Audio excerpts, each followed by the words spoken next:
एक और रजिस्टर्ड सियासी जमात ने बल्ले का इंतखाबी निशान मांग लिया है। टेक्नोलॉजी मूवमेंट पाकिस्तान का इलेक्शन कमीशन से रुजू। टेक्नोलॉजी मूवमेंट पाकिस्तान ने दरख्वास्त दायर कर दी है। आम इंतखाबात में हमारे उम्मीदवार हिस्सा लेना चाहते हैं। दरख्वास्त का ये मतन, आम इंतखाबात के लिए इंतखाबी निशान बल्ला अलॉट किया जाए।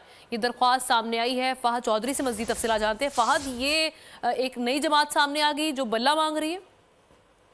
जी देखिए, जब तहरीके इंसाफ से बल्ले का इंतखाबी निशान वापस लिया गया था तो उसके बाद एक हम अवाम पाकिस्तान पार्टी ने बल्ले के निशान के लिए दरख्वास्त दायर की थी।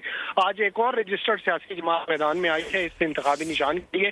टेक्नोलॉजी मूवमेंट पाकिस्तान पार्टी है जिसने बल्ले का इंतखाबी निशान मांगा है और इन्होंने अपनी दरख्वास्त में ये भी इस्तदा की है इलेक्शन कमीशन से कि अगर बल्ले का निशान नहीं मिलता तो लैपटॉप का इंतखाबी निशान हमें दिया जाए। दरख्वास्त में ये कहा गया है कि आम इंतखाबात में हमारे उम्मीदवार हिस्सा लेना चाहते हैं और इस हवाले से हमारी पहल कि हमें बल्ले का इंतखाबी निशान दिया जाए। यानी बल्ले की डिमांड हमें दिखाई दे रही है। बहुत शुक्रिया फहद।